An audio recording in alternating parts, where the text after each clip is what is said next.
جیواکناس و مامۆستای بەرەی زانینگەها ستۆکهۆلم دانا سۆفی ساڵا 1970 لە هەولێرێش دایک بووە. هێ تەمەنی وی نەبوو بوو 11 ساڵ کەتە زیندانên rejîma Abbas bi tawambariya xebata niştimaniya Kurdistanê. Piştî Enfalê bi malbata xwe re awareyê Rojhilatê Kurdistanê bû û li bajarê Şino jiya. Di raperîna 1991 de bi pêşmergeyên re derbasî Hewlêrê bû. Ta sala 1997 di gelek rojname û kovarên Kurdistanê de çalak bû û berpirsê rojnameya Herêm bû. Sala 1997 hate Swêd û dest bi xwendina akademî kir. Sala 2009 Pileya doktora di civaknasiyê de li zanîngeha Stockholm wergirt û li heman zanîngehê di navbera 2006 û 2009 de mamosteyê zanîngehê bû. Niha Dana Sofî endamê Perlemana Kurdistanê ye ji hêla lîsteya Hevpeymaniya Kurdistanê ve. Bînerên berêz ev dem û hemû demên nû bixêr. Em û we bi hev re li awla megna ya zanîngeha Stockholm'in. Li vir salane wergerên xelata Nobel tên wekû tradisyon semînarekê dixwînin û gelekan ji wan jî îmzeyê xwe li ser dîwarê awla danîne. Mîvanê programê vê carê Kak Dana Sofî em xêratina wî dikin. Gelek caran behs dibe dibêjin civakên lawaz teqlîda civakên xort dikin. Civakên feqîr teqlîda yê dewlemend dikin. Eger ji vê xalê de bêj çima di civakên pêşketî de hîro mesela taytil xwecê xilas kirine û di civaka me de her geştir û geştir bêferme. زیاتر من بۆ ئەوی دەجێڕمەوە مەسەلەی نەمانی تایتل لە وڵاتانی سکەندنافی بە تایبەتی پەیوەندی بە مەسەلەی کەمکردنەوەی جیاوازی نێوان چینەکانە، کەمکردنەوەی جیاوازیە لە نێوان باوڵێ مرۆڤەکانە و هەروەها جیاکردنەوەی ژیانی ڕۆژانە لەگەڵ ژیانی ڕەسمیە. من پێم وایە ئێمەش لە کوردستاندا پێویستمان بە ماوەیەکی زۆر دوور درێژتر دەبێت بۆی بتوانین ئەو مەسەلەی نەهێشتنی تایتلە بۆ نمونە ئێستا ئێمە تایتلی کۆمەڵایەتیمان ماوە لە ئاغا شێخ بەگ یاخود بێزگەلەوە تایتلی ئەکادیمی لە ژیانی ڕۆژانەدا زۆر جار بەکاردێ. یەکێک با بڵێن مامۆستای زانکۆیە پێ دەڵێن دکتۆر یا پرۆفیسۆر یاخود هەر دکتۆرە پێ دەڵێن دکتۆر. من پێم وایە ئێمە جیاوازیمان تا ئێستا دانەناوە لە نێوانی ژیانی ڕۆژانە و ژیانی ڕسمی و هەروەها بە هەمان شێوەش مەسەلەی هێشتا مەسەلەی جیاوازی چینایەتی بە شێوەیەکی بەرچاو لە ژیانی ڕۆژانەماندا دەبینرێت. زانستên civaknasî da yek ji kêşeyên hane mezin mesela nasname ye. Di hindir dîrokê de însanan grupê însanan xwepşêweyên cawaz dane nasîn û gelek caran di hindir prose bi xwe de nasnameya xwe guhertine. Yani ev kêşe ji çi tê? ڕاستەکەی ینی ئینسانەکان مرۆڤەکان بۆی بتوانین مامەڵە لە ژیانی ڕۆژانەیاندا بە شێوەیەکی ئاسان بکەن پێویستیان بەوەیە یەکتر پۆڵبەندی بکەن. واتە ئێمە لە ژیانی ڕۆژانەماندا بە پرۆسەیەکی پۆڵبەندیکردنی یەکتردا تێدەپەڕین. ئێمە دیاری دەکەین کە ئەوە با بڵێن ئەوانە ژنن، ئەمانە پیاون، ئەمانە مناڵن، هەروەها یاخود ئەمە کووردە، ئەمە عەرەبە، ئەمە لەسەر زۆر بنەماییتر دەتوانین ئەو مەسەلەی پۆڵبەندیکردنە بکەین. بۆ نمونە زیاتریشیان لەسەر ئەو پۆڵبەندیان لەسەر جیاوازیەکانی یاخود ڕەگەزایەتیە یا چینایەتیە یاخود نەتەوەیی و ئاینیە. بەڵام لەپاڵ ئەو پرۆسەی پۆڵبەندیکردنە لە ژیانی ڕۆژانەدا پرۆسەیەکتر هەیە، پرۆسەی دروستکردنی ناسنامە. یعنی هاوتەریب ئەو دوو پرۆسەیە لەگەڵ یەک لە ژیانی ڕۆژانەدا مرۆڤەکان لە هەموو کۆمەلگایەک لە هەموو ژینگەیەک بەکاری دەهێنن. جا ئەو مەسەلەی دروستکردنی ناسنامەیە ئێمە بۆ خۆشمان کە لە دایک دەبین کۆمەڵە ناسنامەمان هەیە. ئەمە نێرە، ئەمە کووردە، ئەمە ئیسلامە یاخود ئەمە مەسیحی، ئەمە تورکمانە. بەو شێوەیە ئێمە لە دایک دەبین. بەڵام بۆ نوێکردنەوەی بۆ ئەوەی ئەو ناسنامانە بمێنێ ئێمە پێویستمان بە نوێکردنەوە هەیە. هەمیشە نوێکردنەوەی ئەو ناسنامانە بۆ ئێمە بتوانین دووبارە لە ژیانی ڕۆژانەدا بتوانین مخاتەبەی یەکتر بکەین. جا مەسەلەی چ ناسنامەیەک با بڵێن دەگۆڕێ لە سیاقێکی دیاریکراودا یاخود چ ناسنامەیەک گرنگی پێدەدرێت لە سیاقێکی دیاریکراودا پەیوەندی بەوەی هەیە چ ناسنامەیەک لە ژیانی ڕۆژانەدا ئەو گرنگی هەیە، ئەو گرنگی کۆمەڵایەتی هەیە. بۆ نمونە ئەگەر ئێستا ئێمە دەتوانم بڵێم ناسنامەی کوردبوون لە لبو كردشي فيلي لبغدا لوانه بشويك لشوكان يعني بهمان اندازه كردك لكركوكا همان اندازه يعني جرينجي نبت زابويا بپی سیاقی او جنگی که تدادجی بپی اوی که پیوندی کانی دسالات و پیوندی کمالاتی کان دور دبینت سه ناسنامه گرینجی تایبتی خویه به همان شیر لزوج شون دبینین كردا بلان بزماني كردي قسناكا وهروها خوشي بكرد زاني يعني لزور جنگي اوها لأوروبا لكردستاني تركيا لو أنا حالتانا ببينين تابويا اما دبي بزانين لو جنگي دا تس بابلين خاصلتي شي نتوي ياخد آيني ياخد هر ناس ناميشيتر گرنجي كمالاتي خوي هيا او كات او ناسنامه زیاتر هول دادره کاری لسر بکری و ابراز بکری. یعنی کام بیش ناسنامه و قیران ناسنامه گوهرتنا وی تی گریدان بخواباراستنه دا لی چوساندن و دسلاتی دا پرانی. بگمان او مسئله باشه که لبروی اما لبرانبر نتوکانی تر ناسنامه خوان دیاری دکین. اوانش به همش شوا لبرانبر اما اوانی تر ناسنامه خوان دیاری دکن. جابويا لو دەتوانم بڵێم جۆرێک لە پێویستیمان بەوە هەیە سنوورەکانی ناسنامەی خۆمان بپارێزین لەو با بڵێن ڕوبەڕووبوونەوەدا لەو گفتوگۆیە ئیتنیکیەدا جابويا بەپێی ئەوەی وەک گوتم یانی دەوەستێتە سەرەوەی چ شتێک چ خەسڵەتێکی نەتەوەی یاخود ئاینی گرینگە لەو ڕوبەڕووبوونەوەیەدا بیپارێزیت ئەمە بەو شێوەیە سنوورەکانی خۆمان دەپارێزین واتە تێکەڵاوبوون بەمانای توانەوە نایەت لە نێوانی نەتەوەکاندا بەڵکو لەوانەیە زۆر جار سنووری نەتەوەی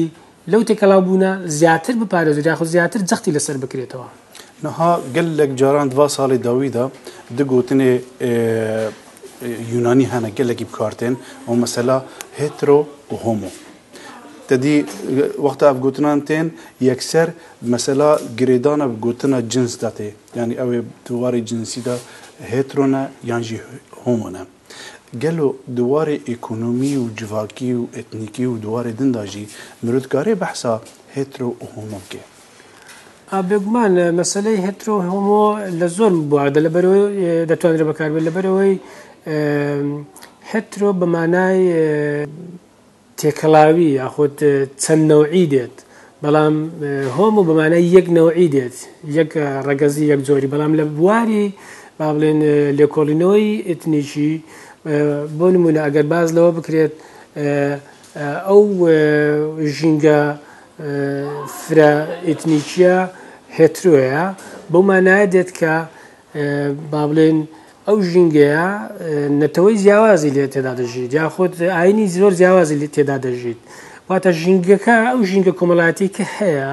ئەو سیاقە کۆمەڵایەتی کە هەیە پێ کاتوە لە بۆ نمونە کورد عەرەب تورکمان مەسیحی ئەگەر تەماشا بکەین بۆ نمونە لە هەولێر یاخود لە کەرکووک بەڵام ئەگەر هۆمۆ بێ با بڵێن ژینگەیەکی ئێتنیکی ئەگەر هۆمۆ بێ بۆ مانایە کە تەنیا یەک لە نەتەوەکان یاخود یەک لە ئاینەکانی تێدا دەژێت جاوە بگومان لە کۆڵینەوەانەی کە پەیوەندیان بە مەسەلەی پەیوەندی ئیتنیکیەوە هەیە و هەروها بۆ لێکۆڵینەوە لە مەسەلەی ململانەی ئیتنیکیەوە ئەو مەسەلە ئەو شێوازی با بڵێن داباشکردانە ئەوە هێترۆیە یاخود هۆمۆیە سوودی لێ دەبیندرێت لەبەر ئەوەی ئەگەر ژینگەیەک هۆمۆ بێ ئەوە هیچ ئەوەیەکی تیانە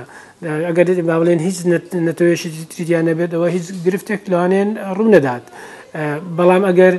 بەو ماناژنی ئەگەر هۆمۆ بێ ینی 100% ینی هیچ نەتەوەیەکی تریتیان نییە یاخود ئەگەر هێترۆ بێ تەواو تێکەڵاون دەوەستە سەرەوەی چ ئاستێکی هەیە ینی ئاستی هۆمۆ ئاستی هێترۆ لە چ ئاستێکدایە تدی مرودکاری فێ مقایسە بکێ لەسەر سەویە زمانجی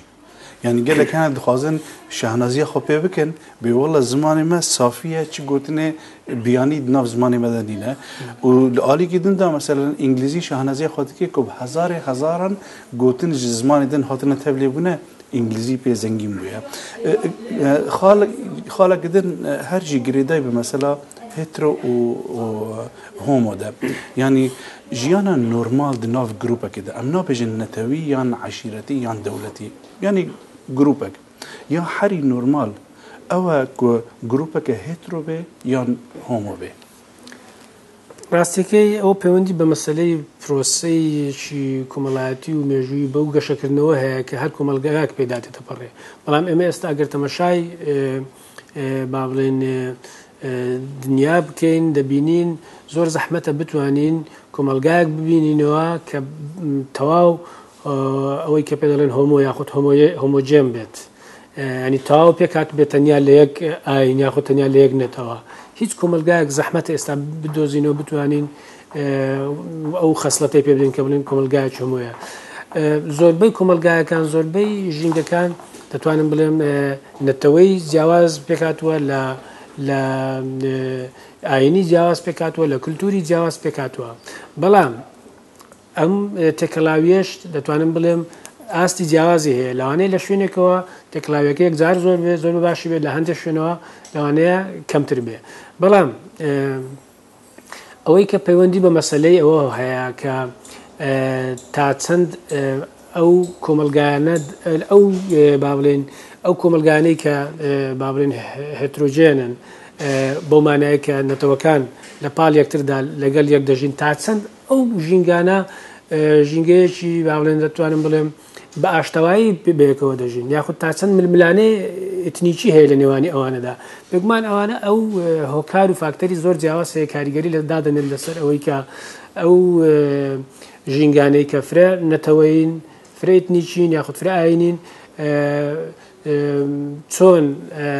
پەیوەندیەکانیان چۆنە ئایا ئاشتەواییە ئایا توندوتیژی هەیە فاکتەری جیاواز هەیە دەتوانین باسی بکەین. تەدیگەلێک جوڤاگناس نمونەیان ژێ پزیشکیژی تینن هەنێک گروپ هەنە دناو هەفدە زەوجن یعنی نەکەچی خۆت نەکەسی لە کەسێکی ژوان تینن وەختێک پێدارێ زارۆکی wan دمرن یعنی تووشی پرۆبلێمێک gelek یعنی ئەv پرۆبلێمێ تینن لەسەر civakê jî datînin ke civakek zehmet e ku yani bi yekrengî bijî yani ez bêjim dîsa di heman wat heye da ji ber min ha dünya gelekî globalîse bîye yani tu nikanî bi serê xwe bijî ev têkelî di nav dinyayê de ev xêreya di mesela di jiyana melûmatî înformasyon da yani mumkin e ku grupek em bêjin yan netewî yan jî ayînî dikarî bê bi serê xwe bijî. ڕاستیەکەی ئێستا لەو با بڵێن ئەوەی کە جەنابتان باس کرد لە سەردەمی گلوبالیزیشن زۆر زەحمەتە بتوانێت نەتەوەیە گۆشەگیر لە دوور لە هەموو پەیوەندی و لە هەموو با بڵێن تێکەڵاوێک لەگەڵ دنیای دەرەوە لەگەڵ نەتەوەکانی تر بژیت یانەوە زۆر زەحمەتە ئەگەر لە ڕووی کولتوریشەوە ڕێتێ بچێت لە ڕووی ئابووری لە ڕووی سیاسی لە ڕووی دیپلۆماسیەوە ڕێتێ ناچێت بەڵام مەسلەی گلوبالیزیشن یا مەسلەی تێکەڵاوبوون و یاخود کاڵبوونەوەی سنوورەکانی دەوڵەتی نەتەوەی بەو مانایانیە کە سنوورەکانی نەتەوایەتیش کاڵ بۆتەوە بە پێچاوانەوە زۆر جاروایە لە ئێمە دەبینین کە ململانەی ئتنیکی ئێستا لە دنیادا لە سەردەمی گلوبالیزیشندا زۆر پەرەی سندووە زۆر هەیە بەڵام ئەمە دەتوانین باز لە دوو کۆنتەکستی تر بکەین یاخود لە دوو گەشەکردنی تر بکەین کە وای کردووە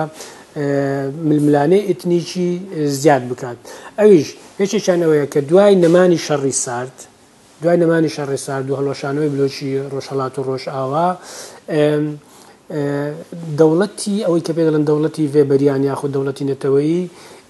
لاواز بوو بە حکمی ئەوەی کە زل هێزەکان یارمەتەکانی خۆیان کشاندەوە یاخود کەمیان کردەوە بۆیە لەو وڵاتانە کە با بڵێن دەسەڵاتی مەرکەزی کە لاواز بوو گروپە ئتنیشیە جیاوازەکان هەمویان هەولیاندا بۆ خۆیان با بڵێن تاکید بکەن لەسەر ناسنامەی خۆیان یاخود گەشتن بە مافی چارەنووس ئەمانە وای کرد کە مەسەلەی ئتنی با بڵێن دووبارە سەر هەڵبداتەوە ببێتەوە بە سیاسی بکرێت کۆنتێکستی دووەم ئەو کۆنتێکستەیە کە لە سەردەمانێکی زوو با بڵێن هەردوو چیرۆکە گەورەکانی با بڵێن ئایدیۆلۆژی کەپیتالیزم سۆسیالیزم کە تەغزیە یاخود خۆراکی ململانەکانی دەدا ئێستا لەو ئەوانە ناتوانن لەمە دووە تەغزیەی ململانەکان بکەن بۆیە دیسانە ئەوەش وای کرد کە ڕێگە خۆش بێت بۆ ئەوەی کە لە ڕێی با بڵێن ناسنامەی ئیتنیەوە یاخود گرفتی ئیتنیەوە مەسەلەی بە سیاسیکردنی کێشەکان دیسان سەر هەڵبداتەوە تا بۆیە ئێمە ینی تەنیا لە مەسلەی گلوبالیزیشن نییە دەژین کۆمەڵێ پرۆسەیتر هەیە هاوتەریب لەگەڵ گلوبالیزیشن کاریگەریان هەبوو لەسەرەوەی مەسلەی پەیوەندی نێوان نەتەوەکان کاک دانا تەلڤێ دەرێ ساڵان خوند و تەلڤێ دەرێ کارژی کرد ئەز بخوازم تژمەرە بەحسە ناڤەرۆکە دکتۆرای خۆ بکی لێ پشتی وێ بن بەدانانێ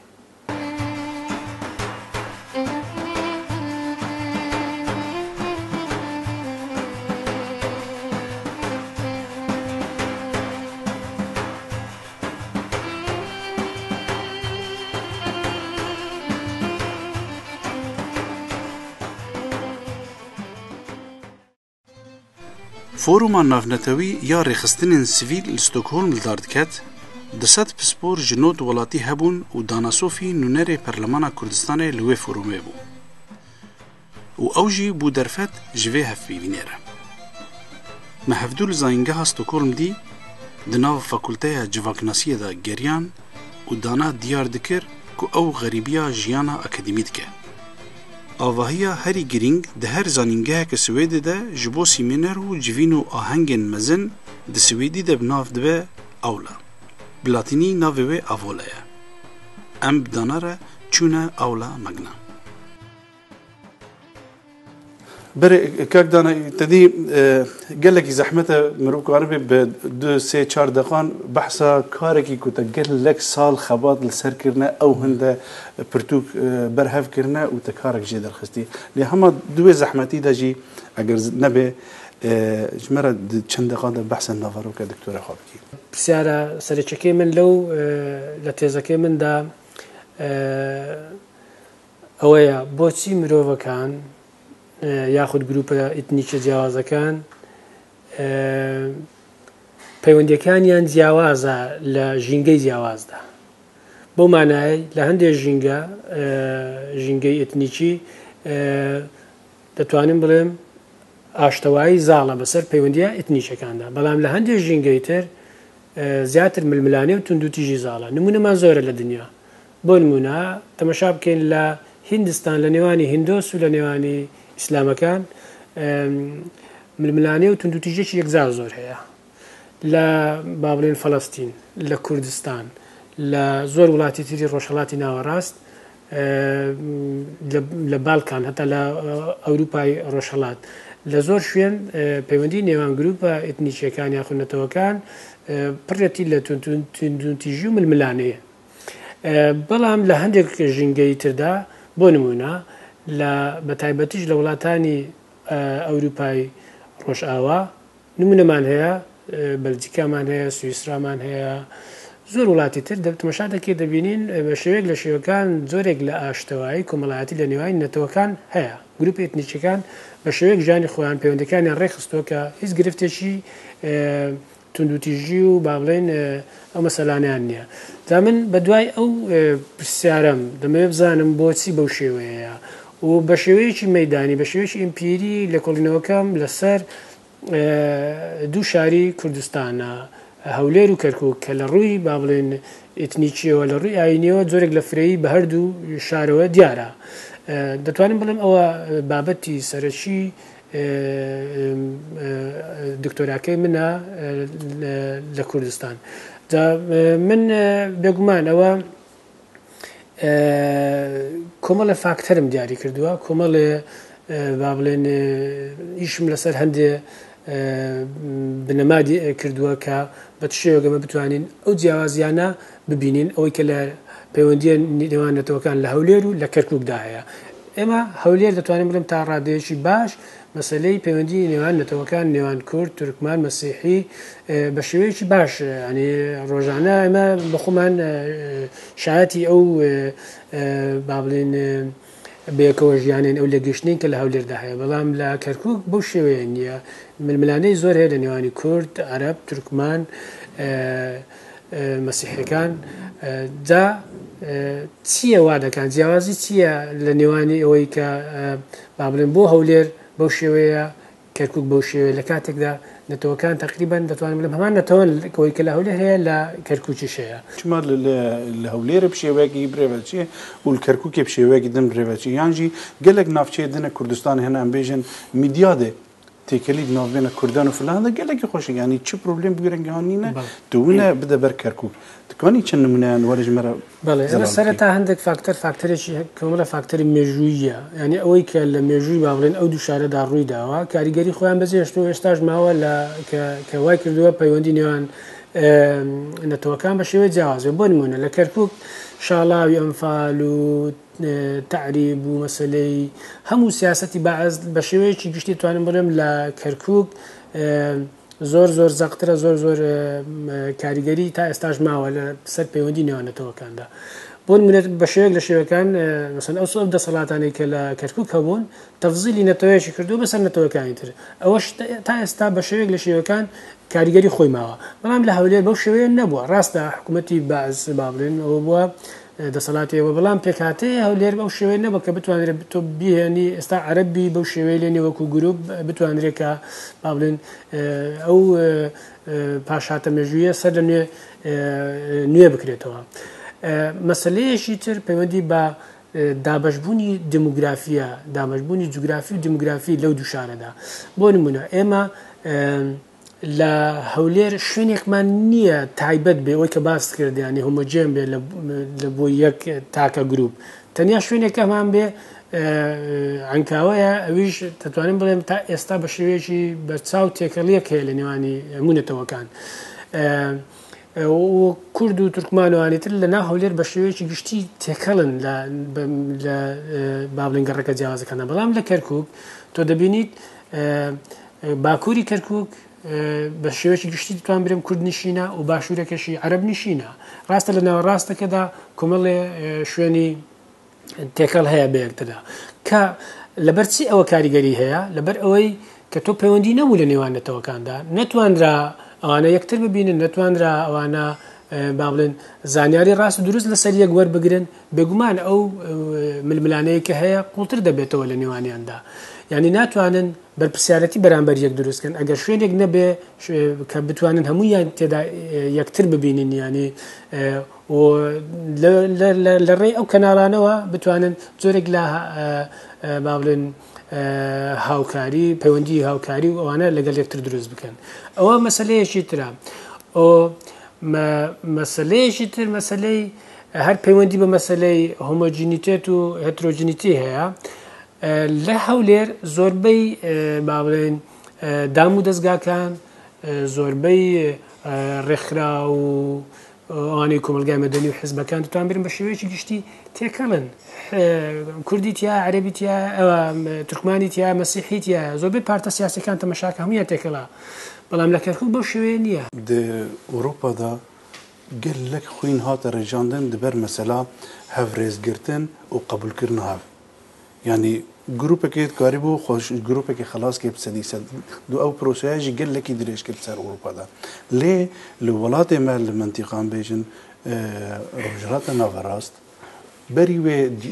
دیرۆکێدا مەژوان زیاتر دەبێ مەسەلە دەخوین ڕژاندیە گەلو ئەف چیرۆکە هەف قبولکردن و هەڤڕێزگرتن و هەڤژیان ئینسان وەختەش دایک دەبێ پێرەیە نکانێ غەیری خۆ قبول بکێ یان پرۆسەیەکە سیاسی هەیە دێلنێک و ئینسانان بکێ دژمنێ هەفدە ji بۆ خۆ بەردەوام بکەن باوەڕی من ینی پەیوەندی بە پرۆسەیەکی مێژووی و سیاسی و هەیە هەر کۆمەلگای بەو پرۆسە مێژووی و سیاسیدا تێدەپەڕێت کە دەبێتە ئەوەی کە هۆی ئەوەی کە پەیوەندی نێوان گروپەکانی با بڵێن بە شێوەیەک لە شێوەکان دیاری بکە ئەوەی کە باسم کرد من ئەو چوار فاکتەری کە باسم کرد پێشتر ئەوەیە بە پرۆسەیەکی مێژووی و با بڵێن سیاسیدا تێپەڕیوە تەنیا ئەوە نییە کە با بڵێن ئەوەی عەرەب بێ دەبێت دژمنی کورد بێ یاخود ئەوەی کورد بێ دەبێت دژمنی تورکمان بێ لە ڕاستیدا بەو شێوەیە نییە بەڵکو هەندێک فاکتەر هەن هەندێک بە سیاسیکردنی با بڵێن مەسەلا پرس هەیە وا دەکات کە نەتەوەکان وانی شامدرێکە ئەوانە دژمنی یەکترن یاخود بەرژەوەندی هاوبەشیان نییە چێ لەو پرۆسەیەدا دەوری دەبینە بێگومان بابلين نخبەی سیاسی ئەو نەتەوانە دەوریان دەبێت لەسەرەوەی کە نەتەوە با بڵێن یاخود ناسنامەی نەتەوەی بەکاربێنن لە بەرامبەر بۆ مەسەلەی مۆبیلیزەکردنی خەڵکو و بۆ مەسلحەتی خۆیان ینی ئەو مەسەلانە هەیە ینی بمانەوێت نەمانەوێت مەسەلەی سوء ئیستفادەی نخبەی سیاسی لە هەموو پرۆسەیەکی با بڵێن پەیوەندی نەتەوەی و پەیوەندی سیاسیدا ئەو مەسەلەیەش ئەوەش مەسەلەیەکە زۆر دەتوانم بڵم زۆر لێکدانەوەی تر هەیە لەسەرەوەی کە چییە وا دەکات کە نەتەوەکان با بڵێن ڕوبەڕووی یەکتر ببنەوە یەکێک کە زۆر دەتوانم بڵم زۆر گرنگە و دەتوانرێت بەسەر وەزعی ئێستا ئێمەی کوردستاندا یاخود عێراقدا تەطبیق بکرێ ئەویش ئەوەیە کاتێک کە دام و دەستگاکان بە تایبەتیش دام و دەستگای پۆلیس و دام و دەستگای با بڵێن دەسەڵاتی دادوەری کە لاواز دەبن کە ناتوانن هاوڵاتیان بپارێزن چوەک گروپ چوەک تاک و ناتوانن کە ئەوەی کە تاوانبارە بیدەن بە دادگا بێگومان ئێمە وەکو خۆمان وەکو تاک و وەکو گروپ بیر لەوە دەکەینەوە خۆمان پرچەک بکەین خۆمان بپارێزین لەبەرەوەی دەستگایەکنی ئێمە بپارێزین کاتەکە ئێمە خۆمان پرچەک دەکەین وەکو گروپ و وەکو تاک گروپەکەی بەرامبەرمان ئەویش بە هەماشەوە ترسی لە دەنیشیە و بە هەماشەوە دێت خۆی پرچەک دەکا و با بڵێن دەوێت خۆی بپارێزێ ئەو با بڵێن مسابقەی خۆ پرچەکردنا دەبێتە هۆی ئەوەی کە ینی سراع دروست بێ ململانێ دروست بێ لە بەرەوەی وەکو دژمن لە بەرامبەر یەک دەردەکەوین ئەو کاتێکە من هەست بکەم کە ئەوە یەکێک چەچێکی پێ وەک منیش نییە بێگومان ئەوە هۆکارێکە بۆی کە مەسەلەی سراعی نەتەوەی سراعی قومی دروست بێت کاکدانە وەک دەزانیژی پرۆسەیە هەفژیان و هەفپەژراندنێدا gelek astengî hene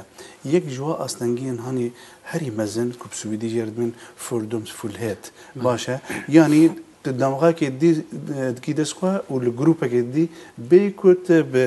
tefasîlê hindir wê grupê bizanî ser grupekê tu dibêjî evana nepakin evana destê xwe naşon xwarinê destê wan mexwin yan ser grupekê din bi rengekî din deng dikî çawa civak kanê ji we astengiyana xelas be ڕاستەکە من پێم وایە مەسەلەی تێگەشتنی پێشوەخت یاخود تێگەشتنی هەڵە بەرامبەر یەکتر لە نێوان نەتەوەکاندا پەیوەندی بە مەسەلەی ئەو پرۆسەی ئەوی کە سەرەتا باسم کە پرۆسەی پۆڵبەندیکردنی یەکتر یاخود پرۆسەی دروستکردنی ناسنامەوە هەیە ئێمە بۆی بتوانین ناسنامەیەکی باش بە خۆمان بدەین هەمیشە خەسڵەتە باشەکان بە خۆمان دەدەین و لە بەرامبەرەوەدا خەسڵەتە خراپەکان دەخەینە پاڵ نەتەوەکانی بەرامبەرمان بۆ نمونە ئێمە دەڵێن کورد وایە وایە ینی هەرچی شتی باشە پێ دەدەین لە بەرامبەرەوەدا دەڵێن عەرەب وایە ینی کۆمەڵێ خەسڵەتی خراپ هەیە بۆندێ بۆ ئەوی واد نیشان بدەین کە ئێمە ناسنامەیەشی دروست و تەواو ئەوەیە ینی ئەوە شتێکە دەتوانم بڵێم بە هەمان شێوە عەرەبەکانیش هەمان تێڕوانینیان هەیە بەڵام ئەمە چۆن دەتوانین ینی ئەوە هۆیەکە هۆکارێکە بۆی کە ململانەی ئتنیکی ململانەی قومی دروست بێت نەتەوەی دروست بێت بەڵام چۆن ئەو تێگەشتنە هەڵانە ئێمە دەتوانین یاخود لەبەر لە چیوە دروست دەبن چۆن دەتوانین لایەن بدەین بێگومان مەسەلەی ئەوەی کە باسم کرد مەسەلەی پەیوەندی کۆمەڵایەتی نێوان ئەو نەتەوانە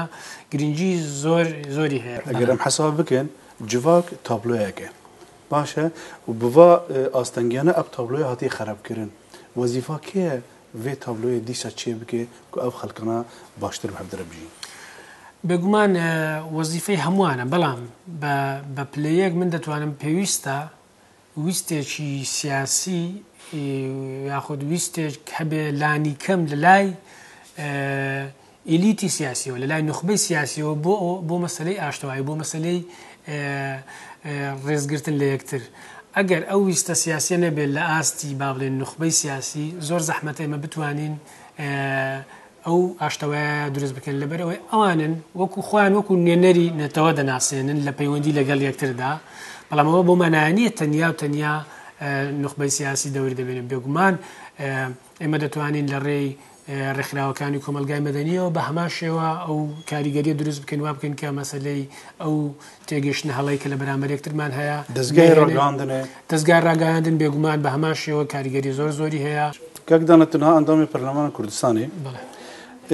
li gor te ev salê hindik ku te perlemanê de kar kirî tu dibêjî perlemana Kurdistanê çi qasî deselatdarî di jiyana rojane de heye بێگومان لە هەرێمی کوردستان ئێمە گرفتی دامودەستگایمان هەیە، گرفتی دامەزراویمان هەیە، بە هەمان شێوەیە کە هەموو دامودەستگاکان گرفتیان هەیە، یعنی بۆ 100% بەکو دەستگایشی ئایدیالیش ناکەن، پەرلەمانجی بە هەمان شێوە گرفتانە هەیە. بەڵام دەتوانم بڵێم ینی لە کوردستان خۆشبەختانە ئێمە ینی لە پەرلەمان هیچ یاسایەک دەرنەچۆ کە باشکرا جیاکاری دابنێت لە نێوانی نەتەوەکاندا. یعنی ئەوە جێ خۆشحاڵیە جا بۆیە با بڵێن لە هەرێمی کوردستانیشدا دەتوانم بڵێم ململانەی نەتەوەیی لە ئاستێکی زۆر زۆر بەرزدا نیە، ڕاستە لە هەندێک شوێندا هەیە، بەڵام بەو شێوەیە نییە کە باڵێن زۆر جێی مەترسی بێ وەکەوەی کە لە زۆر شوێنی تری عێراقدا ڕوو دەدات. ئەگەر ئەف 4 ساڵە تەواو ببن ئەم نزان جار دەبخوازی ببی ئەندام پەرلەمان لێنا لێ ئەگەر ئەم بێژن نەبی ئەندام پەرلەمان و دەبخوا بنرخینی تێبێژی دانا سۆفی 4 ساڵە دەکارە بچ بکەیت. ئەو با بڵێن زانست و زانیارەی کە لە ئەوروپا کۆم کردوێتەوە دەتوانم بڵێم بە شێوەیەکی گشتی توانیومە لەوێ لە کوردستان ئەگەر هەمووشی نەبێ بەشێکی وا بکەم بەکاری بێنم لە با بڵێن لە ئیشوکارەکانی خۆمدا. بۆ نمونە من لە پەرلەمانی کوردستان سەرۆکی لێژنەی کۆمەڵی مەدەنیم و هەوڵم داوە لەبەرەوەی لێژنەی کۆمەڵی مەدەنی پەیوەندی بە ژیانی ڕێکخراوەیەوە هەیە، هەوڵم داوە ئەو معریفەیە یاخود ئەو زانست و زانیارەیە کە من لە ڕێی باڵی شەکەی خۆمەوە لە سویدەوە لە ئەوروپاوە بەدەستم هێناوە بتوانم ئەوەی شتێک باشەکە لەوێ بتوانم با بڵێن لە یاساکاندا لە شێوازی یشکردن لەگەڵ ڕێکخراوەکاندا بتوانم دووبارە با بڵێن لەوێ ئیشی پێ بکەم. بەڵام بێگومان یانی ئینسان کە تۆ زانیارێک وەردەگری لە ژیانی ڕۆژانی خۆتدا تۆ بە شێوەیەکی نەئاگایانە بەکاری دەهێنیت، یعنی تۆ بتێنێتەوە لێ بەکاری دەهێنێت. بەڵام ئەگەر مەبەست ئەوە بێت وەکو ژیانی ئەکادیمی بێگومان پەرلەمان جێی ژیانی ئەکادیمی نییە. بۆیە ئەگەر لە زانکۆیەک بە لەوانەیە من بمتوانی بە ڕاستە خۆ با بڵێن تەرجەمەی ئەو هەموو ئەو زانست و زانیاریانە بکەم کە لە با بڵێن لە ئەوروپا من وەرم گرتووە، لە کوردستان لە یەکێک لە زاکۆنکاندا بتوانم لەوێ دیسان دووبارە ئینتاجی بکەمەوە یاخۆت ئیشی لەسەر بکەم. بەڵام ئەوەش دەتوانم بڵێم ینی گەرنتی ئەوەش نییە ئایا تۆ مەسەلەن ژینگەیەک دەگۆڕی لەبەرەوەی زانکۆکانی ئەوروپا وەکو زانکۆکانی کوردستان نین. لەوانەیە نەتوانێت مەسەلەن هەموو شتێکی کە لێرە فێر بووی بتوانانی بینی لە کوردستان لەوێ بیگوازیتەوە بۆ کوردستان لەبەرەوەی ژینگەکەی فەرقی هەیە. کاکدانا ئەم هێویە سەرکەفتنێش تەرەتکەن ژیانەتە یا زانستی و هەروەها دیا سیاسیدا و ئەم گەلێکی سپاس دەکەن بینەرین کوردستان تیڤ کۆن حتەنها پێش ئیکرانێ مەمان تێبینی و رەخنەیە خوا ژمارە بچین سەرمایلەمە تا پرۆگرامەکەدن هەر شاد و بەختەوار.